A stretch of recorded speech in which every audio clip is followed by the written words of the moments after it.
कन्या दान का ये अर्थ नहीं है कि कन्या वर को सौंप दी तो वर जैसा चाहे वैसा कन्या के साथ बर्ताव करे। कन्यादान के बाद मर्यादा का भी संकल्प कन्या के माता पिता कराते हैं। आजकल विवाह के परंपरा को बहुत अमर्यादित तरीके से देखा जाता है समाज में। जो दोस्त साथी होते हैं वो दूल्हे को चढ़ाते हैं, क्या कह के चढ़ाते हैं कि अब पता चलेगा, अब तुम्हारी भी शादी हो रही है, अब तुम भी फंसने जा रहे हो। आज विवाह परंपरा को फंसने का नाम दिया जाता है समाज में। दोस्त चढ़ाते हैं और बड़े बूढ़े क्या कहकर चढ़ाते हैं कि जो लड्डू खाए वो भी पछताए, जो ना खाए वो भी पछताए। तो क्या विवाह करना पछताना होता है? क्या विवाह करना फंसना होता है?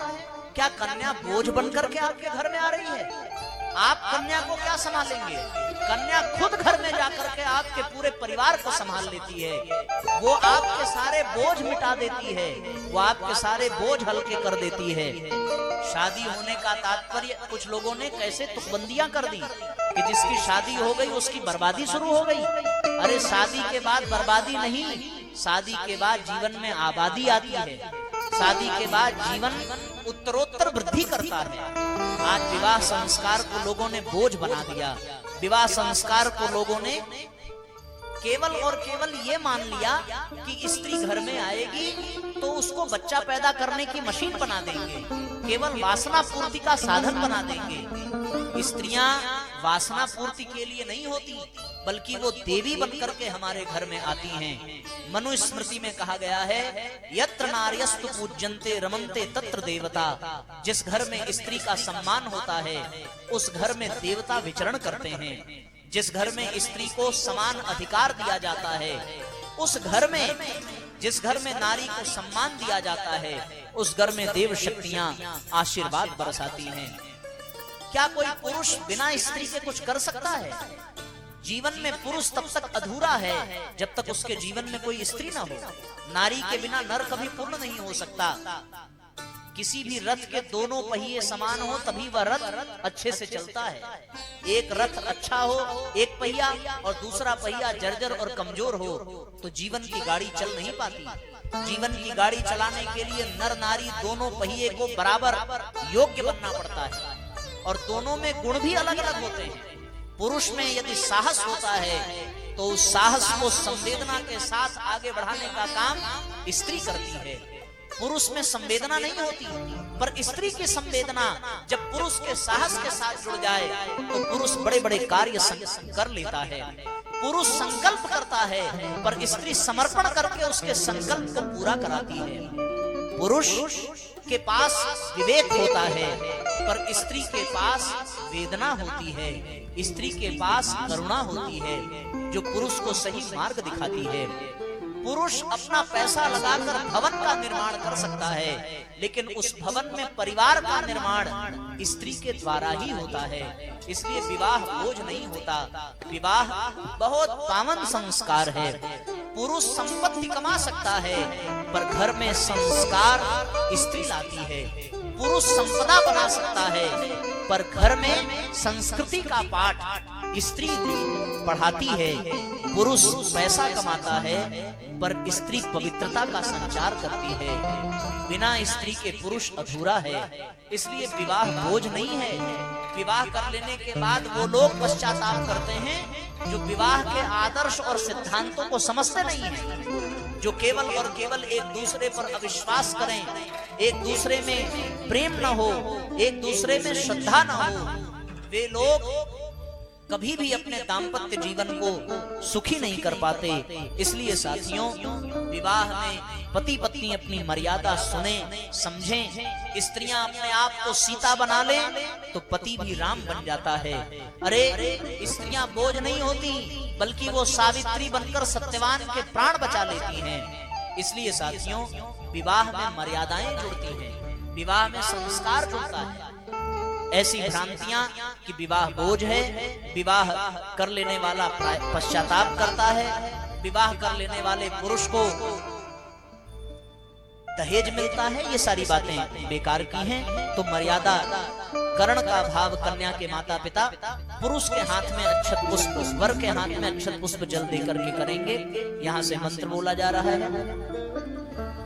ओम गौरीं कन्यामिमां पूज्य यथाशक्ति विभूषिता गोत्राय शर्मणे तोभ्यं दत्तां देव समाश्रय धर्मस्याचरणं सम्यक् क्रियतामनया सह धर्मे चार्थे च कामे च यत्त्वं नातिचरेर्विभो।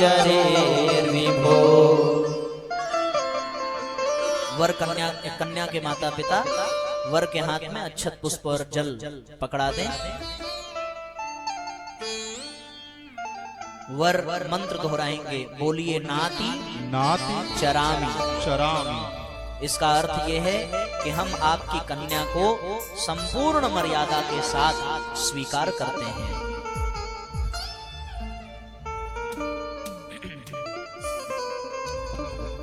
अब पाणी ग्रहण का संस्कार संपन्न करेंगे। आचार्य महोदय शंख ले लें और शंख में जल भर लें। मंत्रोच्चार के साथ कन्या अपना हाथ वर की ओर बढ़ावे। वर उसे अंगूठा सहित समग्र रूप में पकड़ेंगे। वर के हाथ में कन्या के हाथ को अंगूठे सहित पकड़ा दीजिए और उसे किसी वस्त्र से या यहाँ जैसी लोक परंपरा हो, शंख से उसमें जल की धारा अनवरत बना करके अर्पित करते चलेंगे और माता पिता कन्या के भाव करेंगे कि ये कन्या रूपी रत्न हम तुम्हें प्रदान करते हैं।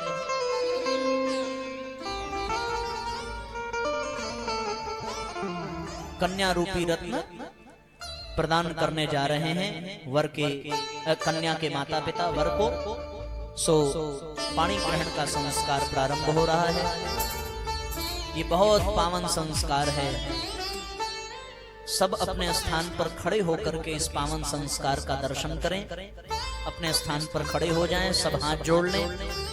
कन्या के माता पिता वर के हाथ में कन्या का हाथ अर्पित करने जा रहे हैं। यह कन्या रूपी रत्न तुम्हें हम आज समर्पित करते हैं। यह कन्या रूपी रत्न तुम्हें हम आज समर्पित करते हैं। निज हृदय का यह प्यारा टुकड़ा, निज हृदय का यह प्यारा टुकड़ा हम तुमको अर्पित करते हैं। यह कन्या रूपी रत्न तुम्हें हम आज समर्पित करते हैं। यह कन्या रूपी रत्न तुम्हें हम आज समर्पित करते हैं। सब भावपूर्वक तालियां बजाइए।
बतलाऊं मैं किस लाल